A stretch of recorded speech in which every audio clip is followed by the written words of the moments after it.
اللہ وبرکاتہ۔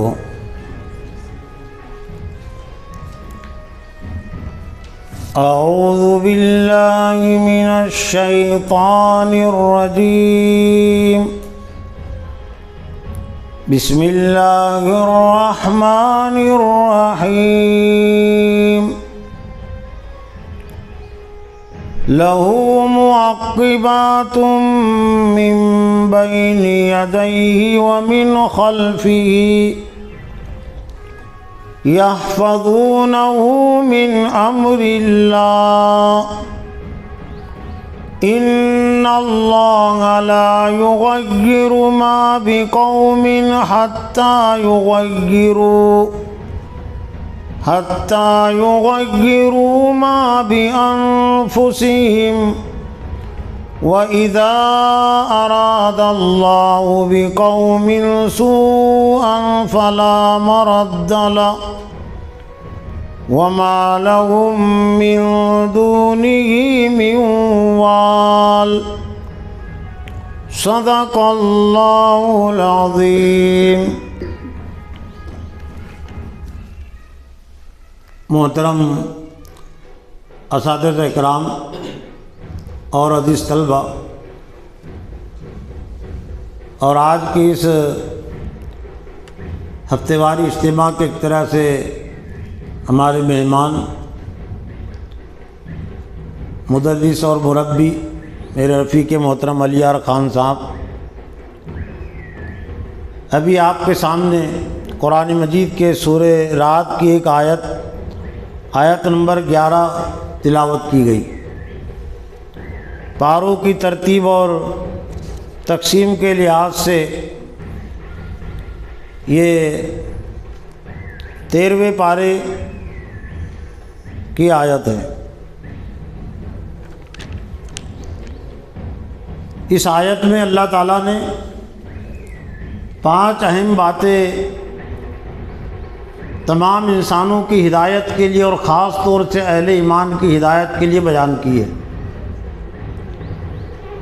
قرآن مجید کی ہدایت کا ایک اہم حصہ تو عمومی ہے تمام انسانوں کے لیے، اور ہدایت کا ایک حصہ اہل ایمان کے لیے خصوصی۔ ہدایت یعنی رہنمائی، ہم کیا کریں کیا نہ کریں۔ آج کے اس درس کے لیے میں نے اس آیت کا انتخاب اس لیے بھی کیا، خود میری اپنی توجہ کے لیے، تذکیر کے لیے، آپ کی توجہ اور تذکیر کے لیے، کہ عام طور سے جلسوں میں، تقریروں میں، خطابات میں مدرسین کی طرف سے، واعظین کی طرف سے، مقررین کی طرف سے اس آیت کا صرف ایک ٹکڑا پیش کیا جاتا ہے، ان اللہ لا یغیر ما بقوم حتی یغیروا ما بانفسہم۔ اور عام طور سے پیش کرنے والے یہ سمجھتے ہیں کہ آیت بھی مکمل ہو گئی، بات بھی مکمل ہو گئی، اور سننے والے بھی یہ سمجھتے ہیں کہ ہم نے مکمل آیت سن لی، مکمل بات سن لی۔ خود میری جانب سے بھی ایک وقت تک یہی بے توجہ ہوئی ہے کہ میں بھی اپنے اساتذہ کے ذریعے سے، دیگر مدرسین کے ذریعے سے، مقررین کے ذریعے سے سنتا تھا، تو میں بھی اتنا ہی سناتا تھا۔ لیکن جب میں نے براہ راست قرآن سے اس آیت کو میں نے پھر دیکھنے کی، سمجھنے کی کوشش کی، تو معلوم ہوا کہ اس آیت کے متعلق بڑی بے توجہی مدرسین کی طرف سے، مقررین کی طرف سے ہو رہی ہے، سننے والوں کی طرف سے بعد میں ہو رہی ہے۔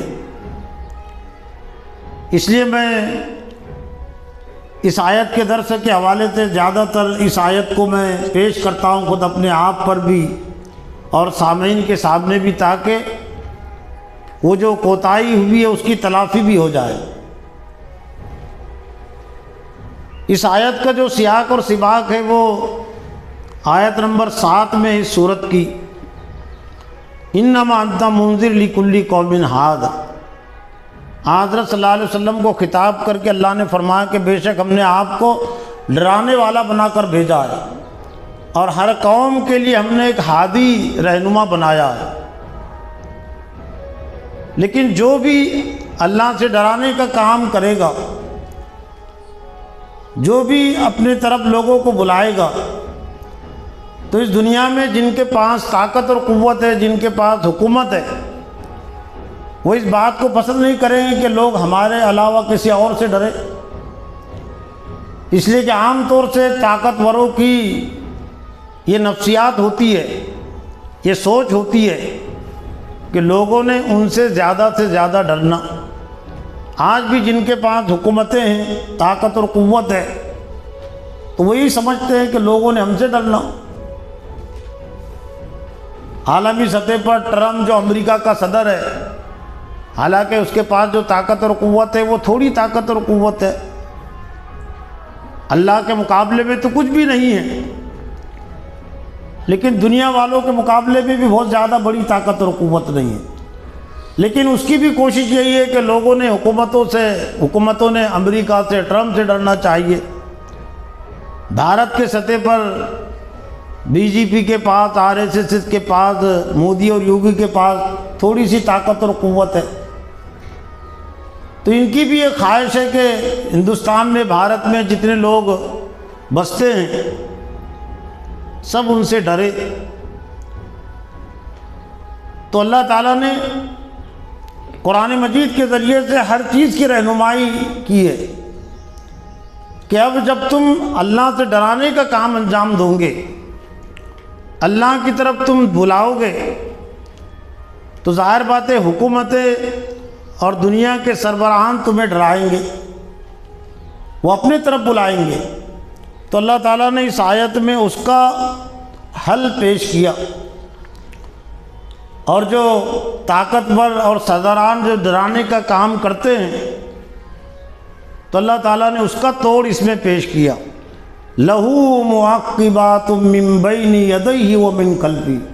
کاش کے واعظین، مقررین، مدرسین یہاں سے بات کو شروع کرتے، اپنے آپ پر پیش کرتے اور سامعین کے سامنے پیش کرتے، تو آج خاص طور سے دین کے حوالے سے، دین کی دعوت کے حوالے سے جو ڈر اور خوف آ گیا حکومتوں کا، سیاسی لیڈران کا، طاقت اور قوت والوں کا، وہ آسانی کے ساتھ اتنا ڈر و خوف پیدا نہیں کر سکتے تھے۔ امت مسلمہ کے اندر اور خاص طور سے دین کے مبلغین اور داعین کے اندر اتنا ڈر و خوف وہ نہیں پیدا کر سکتے تھے جو آج پیدا ہوئے۔ اللہ نے فرمایا کہ اس کے لیے پہرے دار مقرر ہے، باڈی گارڈ مقرر ہے، محافظین مقرر ہے۔ معقبات، لہو معقبات، یعنی جو بھی اللہ سے ڈرانے کا کام انجام دے گا، جو بھی ہدایت کا فریضہ انجام دے گا، تو اللہ تعالیٰ نے ان کے لیے انتظام کیا ہے۔ 5 باتوں کو مل کر یہ اس آیت میں ہدایت کا عنوان اور موضوع مکمل ہوتا ہے۔ جو اللہ کی طرف سے جو باڈیگار محافظین مقرر ہے فرشتوں کی صورت میں، وہ کبھی کمزور نہیں پڑ سکتے، کبھی خیانت نہیں کر سکتے، کبھی دھوکہ نہیں دے سکتے۔ جس طرح سے دنیا والے جن کے پاس طاقت اور قوت ہوتی ہے تو ان کے بھی باڈی گارڈ ہوتے ہیں، نہ محافظین ہوتے ہیں۔ دنیا میں جتنے سربراہان ہیں، جب وہ سفر کرتے جاتے ہیں تو آگے پیچھے محافظین ہوتے ہیں، بغیر حفاظت کے انتظام کے وہ بھی سفر نہیں کرتے۔ تو اللہ کو معلوم ہے کہ اگر میں نے اپنے افراد کے لیے حفاظت کا انتظام نہیں کیا تو یہ آسانی کے ساتھ زندہ نہیں رہنے دیں گے۔ میرے سپاہیوں کو، ہر امت مسلمہ کا ہر فرد اللہ کا سپاہی ہے، وہ حزب اللہ کا حصہ ہے، اللہ کے لشکر کا حصہ ہے۔ تو جس طرح سے شیطان اور شیطان کے چیلے اپنے بڑے افراد کے لیے حفاظت کا انتظام کرتے ہیں، ان کے باڈی گارڈ ہوتے، محافظین ہوتے، تو اللہ تعالیٰ نے انبیاء علیہ الصلوۃ والانبیاء کے پیروکاروں کے لیے قیامت تک یہ انتظام کیا ہے۔ دوسرے مقام پر حفظہ کا تذکرہ آتا ہے۔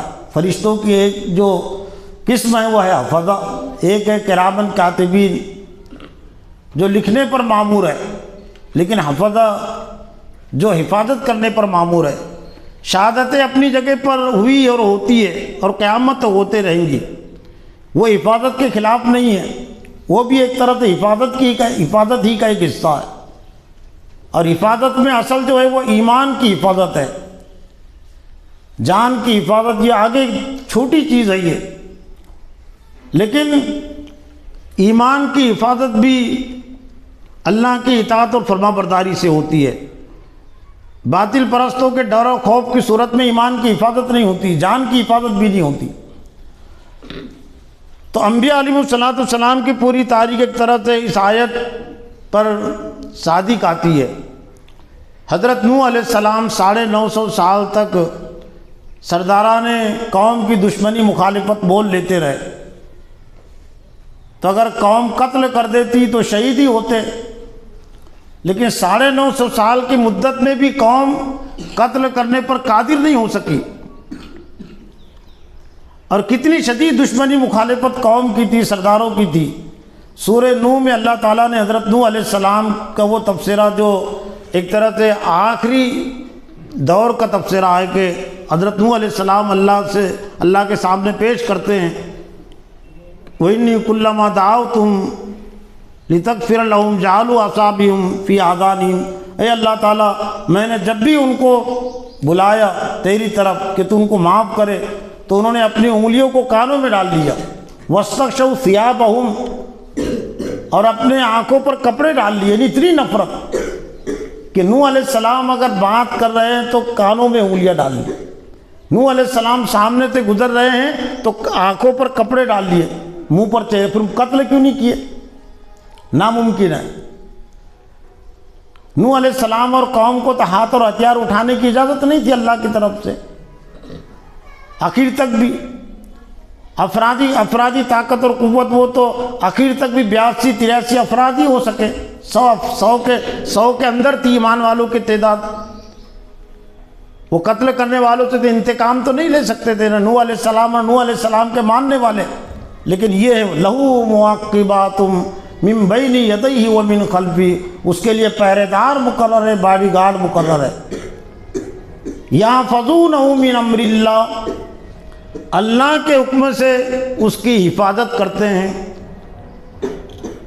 قوم عاد اور قوم سمود جو طاقتور قوم تھی، تو صالح علیہ السلام اور ہود علیہ السلام کو قتل کیوں نہیں کر سکی؟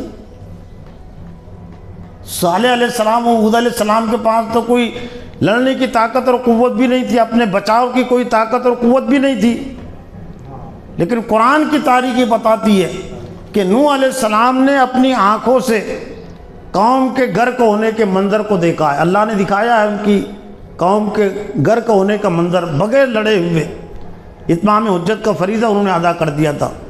ہود علیہ السلام نے بھی اپنی آنکھوں سے دیکھا ہے قوم عاد کی تباہی کا منظر۔ صالح علیہ السلام نے بھی اپنی آنکھوں سے دیکھا ہے قوم سمود کی تباہی کا منظر۔ شعیب علیہ السلام نے بھی، لوط علیہ السلام نے بھی، حضرت ابراہیم علیہ السلام نے، حضرت موسیٰ علیہ السلام نے، بغیر لڑے ہوئے۔ تو لہو موقع جو دین کا کام کر رہا ہے، امت مسلمہ اگر اپنی حفاظت چاہتی ہے تو اس نسخے سے وہ جڑے۔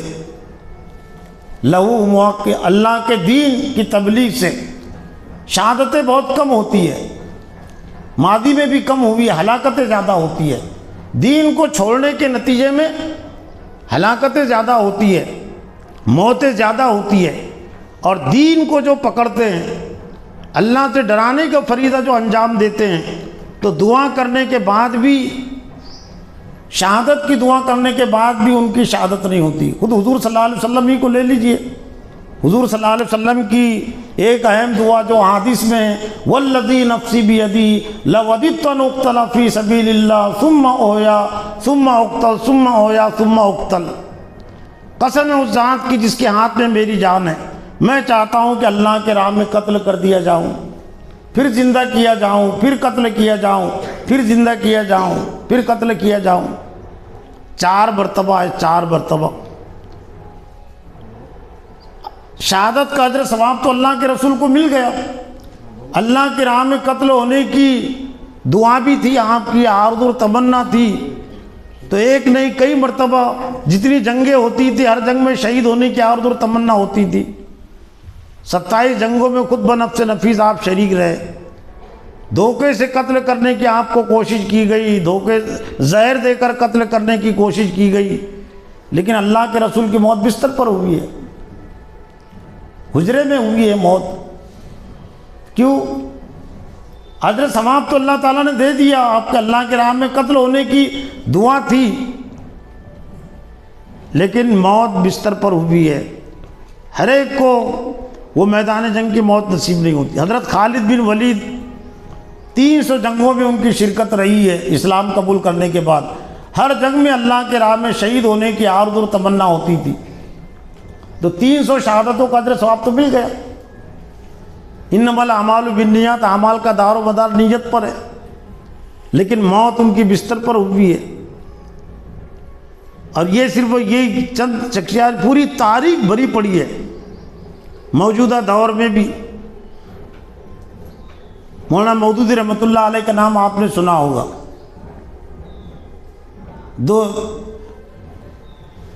1903 میں ان کی پیدائش ہوئی ہے اور 1979 میں ان کی وفات ہوئی ہے بیماری سے, مرض سے. اور 15 سال کی عمر سے ہی انہوں نے باطل پرستوں کی دشمنی مخالفت مول لینے کا آغاز کر دیا تھا. پہلے قلم کے ذریعے سے, پھر جماعت ایک بنا کر.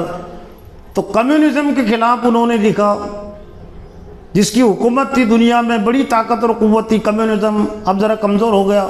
کانگریس کے خلاف انہوں نے لکھا, کانگریس کی دشمنی مخالفت مول لی. مسلم لیگ کی دشمنی مخالفت مول لی. علماء اور جو روایت پرست علماء تھے, مشائخ تھے, ان کی دشمنی مخالفت مول لی. پاکستان میں حکومت بنی, پاکستان کی حکومت کی دشمنی مخالفت مول لی. اور قادیانوں کے خلاف انہوں نے کتابچہ لکھا کہ ان کو غیر مسلم قرار دیا جائے. تو اس کی پاداش میں پھر 1952 میں فوجی حکومت نے پھانسی کی سزا کا فیصلہ سنایا. تو پھر پھانسی کی سزا کیوں نہیں ہوئی؟ اگر پھانسی کی سزا ہو بھی جاتی تو وہ تو شہید ہی ہوتے. اور مولانا مودودی بہت خوش ہو گئے تھے جس دن پھانسی کی سزا کا اعلان ہوا, تو بہت خوش ہو گئے تھے. اور ان کا جو خادم تھا جیل میں, اس نے بعد میں بتایا کہ روزانہ مولانا مودودی کا تہجد میں اٹھنے کا معمول تھا, لیکن جس دن پھانسی ان کو دی جانے والی تھی, صبح رات میں سونے سے پہلے کپڑے پہنا دیے گئے تھے پھانسی کے, لیکن اس دن تہجد میں نہیں اٹھ سکے, فجر میں اٹھے. تو خادم نے پوچھ لیا کہ وہ تو سو نہیں سکا, مولانا مودودی سے اتنی محبت ہو گئی, رات بھر روتے رہا کہ اب صبح ان کو پھانسی دے دی جائے گی. لیکن مولانا مودودی رحمۃ اللہ علیہ فجر میں اٹھے. اس نے پوچھ لیا کہ مولانا روزانہ آپ کا معمول تہجد میں اٹھنے کا تھا, آج نہیں اٹھ سکے؟ وہ کہا کہ بھائی میں تہجد اس لیے پڑھتا ہوں کہ اللہ سے ملاقات کا اشتیاق ہوتا ہے, لیکن سونے سے پہلے مجھے یقین ہوگا کہ کل صبح میری ملاقات ہونے والی ہے برائے اللہ سے, اس لیے اس کے اطمینان میں نیند آ گئی گہری. لہو معقبات من بین یدیہ ومن خلفہ, اس کے لیے پہرے دار مقرر ہے آگے اور پیچھے. یحفظونہ من امر اللہ, اللہ کے حکم سے. لیکن خوش تو ہو گئے تھے پھانسی کی سزا سے, لیکن آسان ہے کہ ادھورا کام چھوڑ کر جانا. ادھورا کام چھوڑ کر شارٹ کٹ راستے سے جنت کیسے جائیں گے؟ شہادت کا مطلب ہوتا ہے شارٹ کٹ راستے سے جنت میں پہنچنا. بہت سارا کام باقی تھا نا. ابھی تفہیم القرآن کی 2 جلدیں ہوئی تھی, 1972 میں تفہیم القرآن کی تکمیل ہوئی ہے. 26 سال ان کا کام دنیا میں باقی تھا. ابھی تحریروں کی صورت میں, جماعت کی صورت میں. تو اللہ تعالیٰ نے وہ جو خوش ہو گئے تھے, تو اللہ تعالیٰ نے خوشی کو پورا نہیں کیا. پھر 1979 میں اس کے 26 سال کے بعد پھر ان کی موت ہوئی ہے. تو اس کی توجیہ کیا کریں گے؟ یہ پھانسی کی سزا, کوئی مولانا مودودی رحمۃ اللہ علیہ کے بعد اتنی طاقت اور قوت تو نہیں تھی نا کہ ہم انتقام لیں گے. جماعت اسلامی نے آج تک بھی اپنے ہاتھ میں لاٹھی اور ہتھیار نہیں لیا, نہ کسی کو دھمکی دی. نہ مولانا مودودی نے کسی کو دھمکی دی تھی کہ جو مجھے پھانسی دے گا تو پھر ہماری جماعت اس کو دیکھ لیں گی. وہ تھا اللہ کا یہ فیصلہ, اللہ کی سنت. اس کے لیے جو دین کا کام کرتے ہیں, اللہ سے ڈرانے کا کام انجام دیتے ہیں, ان کے لیے پہرے دار مقرر, باڈی گارڈ مقرر ہے. یحفظونہ من امر اللہ، اللہ کے حکم سے حفاظت کرتے۔ دوسری دو باتیں ہوئی۔ تیسری بات جو عام طور سے پیش کی جاتی ہے، اللہ تعالیٰ نے اس بات میں سے جو شیطان کبھی بہکا سکتا ہے کہ جب فرشتے سب کچھ کر رہے تو ہم کو کیا کرنے کی ضرورت، تو اللہ تعالیٰ نے اس کا توڑ پیش کیا آیت کے تیسرے حصے میں، جو ٹکڑا عام طور سے پیش کیا جاتا ہے، ان اللہ لا یغیر ما بقوم حتی یغیروا ما بانفسہم۔ فرشتے حفاظت تو کریں گے لیکن بدلنے کا کام نہیں کریں گے۔ معاشرے کو بدلنے کا کام، اپنے آپ کو بدلنے کا کام تم کو خود کرنا ہے، فرشتے نہیں کریں گے۔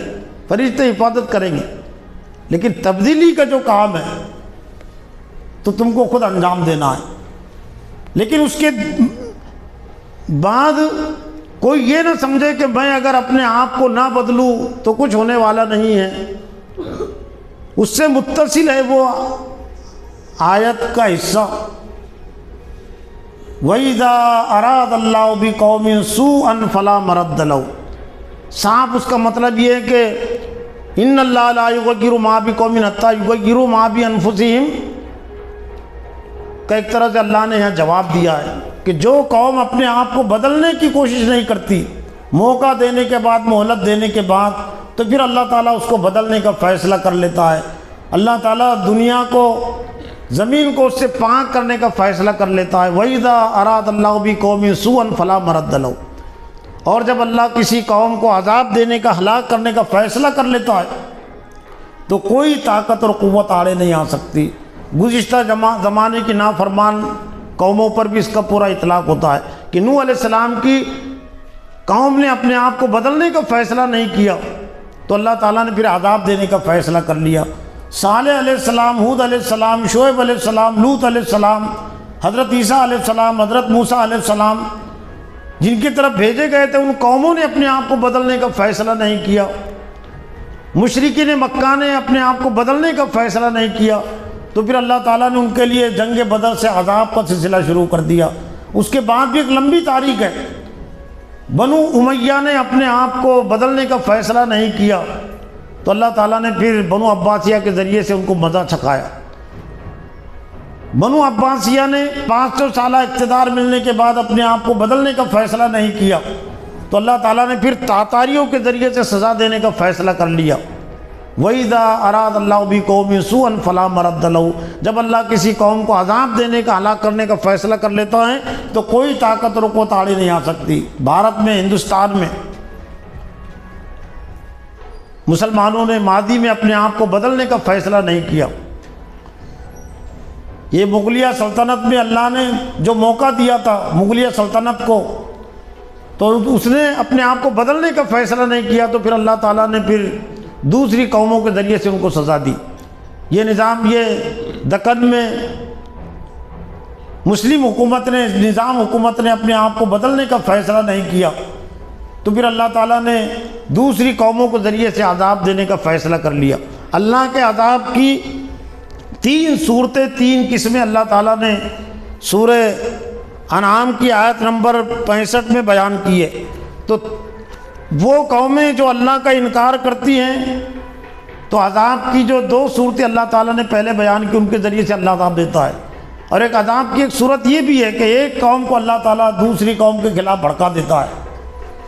تو جو ایمان کی دعوے دار قوم ہے تو اللہ تعالیٰ نے زیادہ سزا اس تیسری قسم کا عذاب دیا ہے مسلمان قوم کو۔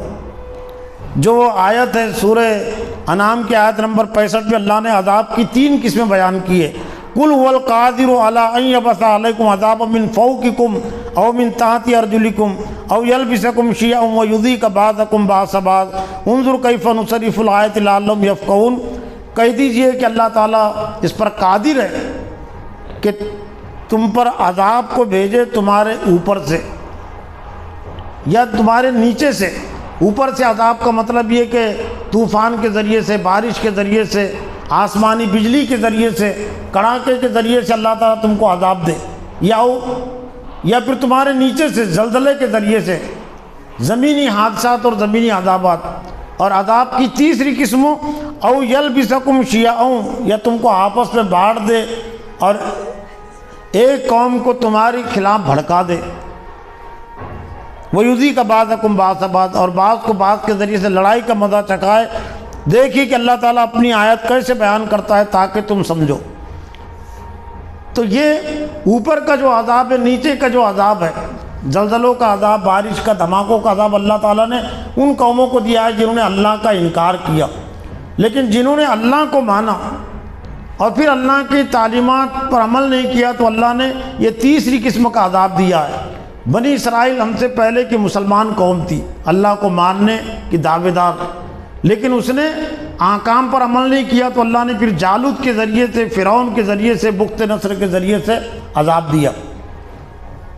ہم بھی مسلمان قوم ہیں، مسلمان، بنو امیہ بھی مسلمان قوم تھی، بنو عباسیہ بھی، اور یہ مغلیہ سلطنت نظام حکومت، اور آج کے دور میں بھی ایمان کے دعوے دار ہیں نا۔